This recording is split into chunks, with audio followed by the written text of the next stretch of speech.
جب تک میرے منہ میں زبان موجود ہے حضور کی مدح پھر ہوتی رہے گی، ان کا تذکرہ کبھی ختم نہیں ہوگا۔ جب تک زبان موجود ہے تو پھر ذکر حضور کا ہوتا رہے گا، بات حضور کی چلتی رہے گی۔ اللہ کے محبوب سیر کرنے کے لیے مدینہ المنورہ سے باہر کھلی فضا میں باہر جو ہے وہ تشریف لے گئے، تو وہاں ایک قافلے نے پڑاؤ کیے ہوا تھا، اس کا نام تھا وفد طارق، یعنی ان کا جو بڑا تھا اس کا نام طارق تھا، تو اس لیے اس کا نام پڑ گیا وفد طارق۔ امام زرقانی نے اس واقعہ کو جو ہے وہ بیان کیا ہے۔ تو ان کے اونٹ چل رہے تھے، ایک سرخ رنگ کا اونٹ حضور کو پسند آ گیا۔ اہل قافلہ سے پوچھا یہ اونٹ بیچتے ہو؟ انہوں نے کہا جی بیچتے ہیں۔ پتہ نہیں بیچنا تھا یا نہیں بیچنا تھا، حضور نے پوچھا تو کہا بیچتے ہیں۔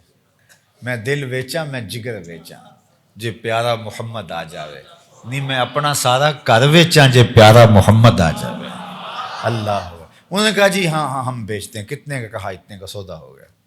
جب سودا طے ہو گیا تو فرمایا میں کوئی تاجرانہ غرض سے نہیں آیا تھا کہ قیمت ساتھ لے کے آتا، میں تو سیر کے لیے آیا، اچانک تمہارا اونٹ سمجھ میں آ گیا تو میں اس کو خرید لیا، اگر تم میرے پہ اعتبار کرو تو میں اپنے شہر جا کے اس کی قیمت تمہیں بھیج دیتا ہوں اور اونٹ ساتھ لے جاتا ہوں، نہیں تو ٹھیک ہے آپ رکھ لیں اور میں کوئی آدمی بھیج دیتا ہوں۔ تو انہیں کوئی بات نہیں، ہمیں اعتبار، آپ لے جائیے۔ حضور نے اونٹ پکڑا اور مدینہ المنورہ کی جانب چل دیے۔ جب تک وہ حضور کو دیکھتے رہے، جب حضور نظروں سے اوجھل ہو گئے تو کچھ دیر کے لیے مبہوت کھڑے رہے، اور اس کے بعد پھر اس سکتے سے باہر آئے تو پھر ایک دوسرے سے چے میں گوئیاں شروع ہو گئیں۔ یار ایک شخص آیا اور تم سے قیمتی اونٹ لے گیا اور تم نے اس کا پتہ بھی نہیں پوچھا۔ جب کسی کو نقد سودا دیا جاتا ہے تو پھر اس کا پتہ پوچھنے کی ضرورت نہیں ہوتی، الیگ سلیگ ہو جائے کہ بھائی بیٹھو چائے پیو تو وہ ایڈریس اس کا اگر لے لیں تو وہ الگ بات ہے، لیکن عمومی طور پہ جب آپ کسی کو نقد سودا دیں تو اس کا اتا پتہ پوچھنے کی ضرورت نہیں، لیکن جب ادھار دیں تو یا تو پہلے سے آپ اسے جانتے ہوتے ہیں یا کوئی درمیان میں کوئی شخص ضامن ہوتا ہے کہ فلاں کے ساتھ آیا ہے تو ٹھیک ہے، اگر یہ بھاگ گیا تو اس کو پکڑ لیں گے، یا پھر وہ کوئی چیز گروی درمیان میں رکھتا ہے۔ آج کی تاریخ میں لوگ چیک لے لیتے ہیں تو یہ طریقہ کار ہوتا ہے، کوئی چیز ماضی میں گروی رکھی جاتی ہے۔ ادھار دینے والے کے لیے جو ہے یہی تین، یا بندہ جانتا ہو یا درمیان میں ضامن ہو یا وہ چیز گروی رکھ دے۔ اب اونٹ قیمتی اور لے کے جانے والا لے کے جا چکا ہے، اور نہ انہوں نے پتہ پوچھا، نہ انہوں نے بتایا، نہ کوئی شے گروی رکھی، نہ یہ جانتے تھے، نہ درمیان میں کوئی ضامن۔ تو بس حضور کے حسن و جمال میں ایسے کھوئے کہ پتہ پوچھنا کیا پوچھنا تھا، پتہ اپنا پتہ ہی بھول گئے۔ اللہ اکبر۔ کچھ سمجھ نہ آوے لوکاں نو او کادے نال شہید کرے، اعظم چشتی مرحوم۔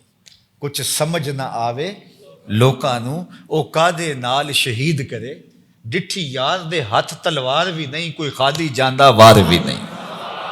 ڈٹھی یار دے ہاتھ تلوار بھی نہیں، کوئی جاندہ خالی وار بھی نہیں۔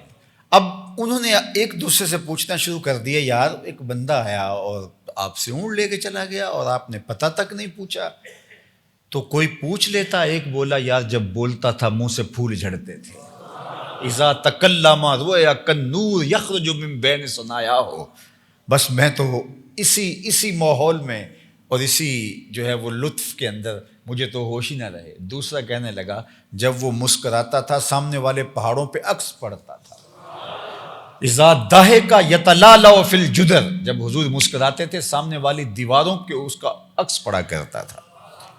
ایک نے کہا، یار میں تو اس کی آنکھوں کو ہی دیکھتا رہ گیا، کیا خوب سجن دیاں اکھیاں نے جی میں پر کے سرائیاں رکھیاں، تو اجے میرا یار نے ڈٹھا جنوں ویکھ کے چند شرماوے، ادھی راتیں دن چڑھ جاوے جیو رخ تو نقاب اٹھاوے، جیو نکلے سیر کرن نوں سارا گلشن سیس نواوے، اتے دھرتی لف لف جاوے، جے ہاتھ پھلاں وچ رکھے ہاتھ پھلاں تو ود جاوے، نین نشیلے مست رسیلے وچ سونا کجل سہاوے، اکھ اگڑے تے انج پیا جاپے جویں میں خانہ کھل جاوے، جیو کھولے پیچ زلف دا اتے راہی راہ پل جاوے، توبہ توبہ حسن سجن دا چال نہ چلی جاوے، بجلی ڈردی لشک نہ مارے کتے بے ادبی ہو جاوے، اللہ اکبر.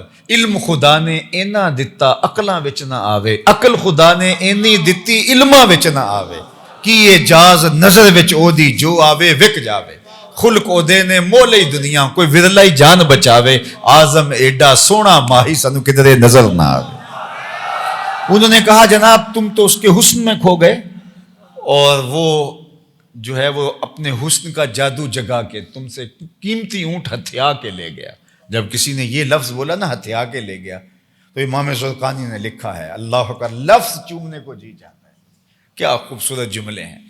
کہا جب انہوں نے کہا نا ہتھیا کے لے گیا, تو اب تک خاموش بیٹھی خیمے کے پردے کے پیچھے خیمے کے سردار کی بیوی نے پردہ سرکایا, اور یہ جو باتیں کر رہے تھے ان سے مخاطبت کرتے ہوئے کہا انا ضامنۃ لسامان جمالکم لا یغدر بکم.